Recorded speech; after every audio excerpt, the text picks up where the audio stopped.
One day, I was looking at a map of Western Canada, which showed where pockets of settlement had evolved. And everywhere in the West where pockets of settlement at a large scale had evolved, it was where a railway had been extended to. And settlement followed the railways. But there was one exception.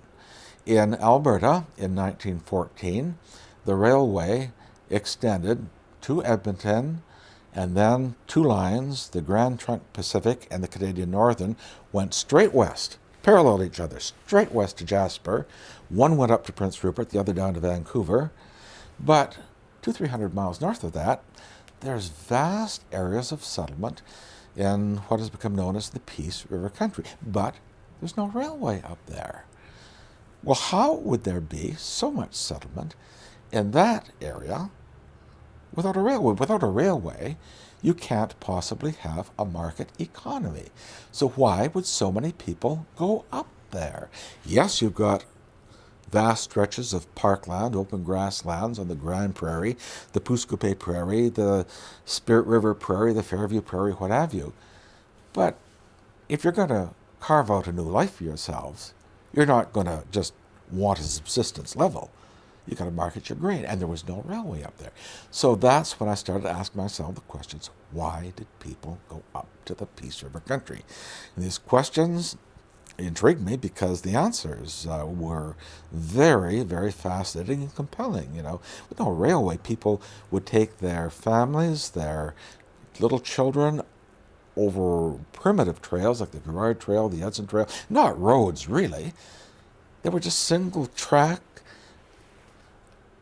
little pathways, and often they went up there in winter in 40 degrees Fahrenheit below, 20 degrees Celsius below, blizzards, and there they were going up there to carve a life out for themselves. So one question led to several others, and these led to more questions until I decided that I was going to wear my historian's hat again, had been archivist, strictly archivist for a number of years, and began to do primary source research to find out why people went up to settle in what was the most northwesterly, most remote section of the Great Central Plain of North America. Well, I found that there were several reasons why people went up. First of all, there was a campaign by the government to settle this area. When Sir Wilfrid Laurier proclaimed at the beginning of the 20th century that the 20th century would be a century filled with Canada, he envisioned vast settlement in the northern areas. So the federal government, particularly under Frank Oliver in the early part of the 20th century, began a campaign to bring people up to the Peace River Country. There was also a proven extent of arable agricultural farmland, even as far as Fort Vermilion. In 1875, the botanist John McCowan went up throughout the Peace River Country. He had been there in 72 with John McCowan, and they'd been entranced by the vegetation. Well, in 1875, McCowan, who had come up earlier with Charles Heretsky, he made more scientific studies.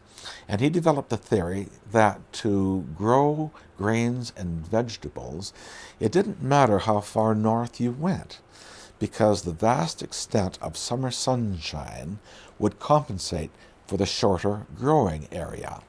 And he proclaimed the Peace River Country to be a land potentially of milk and honey, where a vast number of productive farms could take place. And his influence affected the Dominion government because they wanted to settle these vast open areas. Anyway, because after Alaska was acquired by the United States in 1867, Seward's Folly, that's now painted green on the map. And of course, the northwest of the United States was vastly filling up with people in the wake of the aftermath of the American Civil War. So Canada's getting very nervous. We remember what happened in Spanish North America, California, New Mexico, Arizona, Texas, that was all part of Spanish North America. More Americans began drifting into these areas. Pretty soon, those areas are painted green on the map. So, to prevent this, Confederation came about, and settlement of the remote areas became a priority of the Dominion government.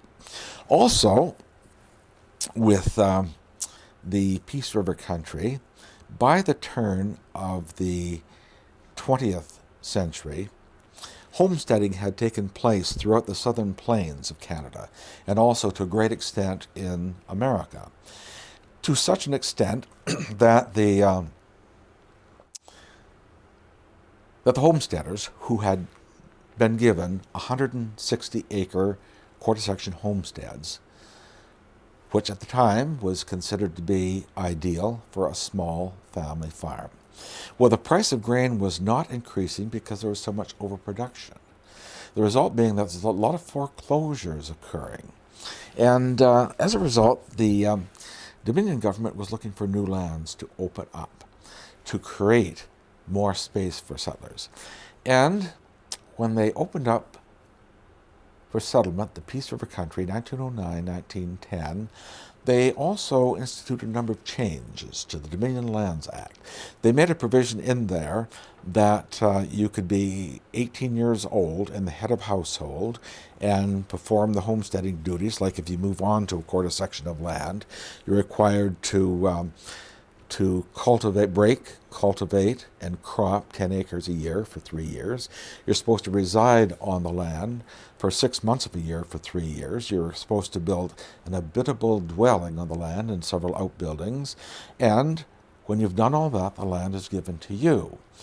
But whereas in the South they had found it hard because they were confined to the quarter section, with approximately 30 townships being opened up in the Peace River country between 1909 and 1912, what southern farmers could do was say, hey, look, I could get up there with a homestead, and son number one could take the quarter section right next to me as a homestead.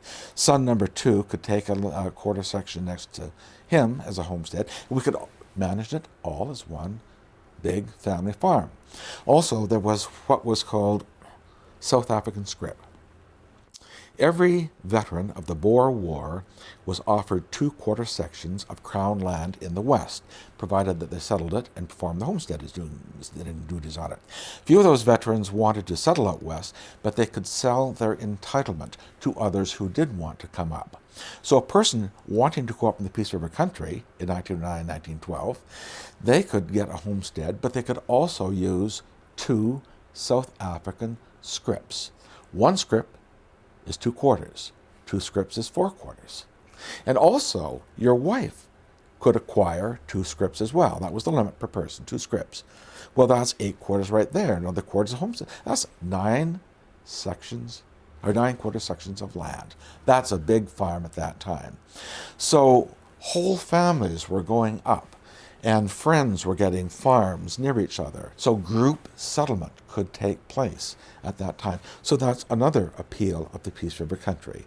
The productivity of the land, the campaign by the government, the ability to get larger lands with group settlement, and also the promise of the railway.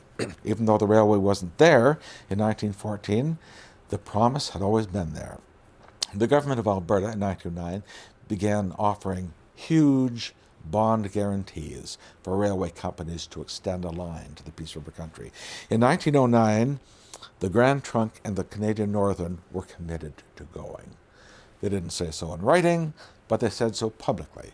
And it was in the press. Every week there's a story on some railway up to the Peace River country. We'll be there in a couple of years. Well, they didn't materialize. They went west to Jasper and Prince Rupert and Vancouver instead. The government in 1911 noticed this, and they were afraid because they had opened the land for homestead. They told people to go up there.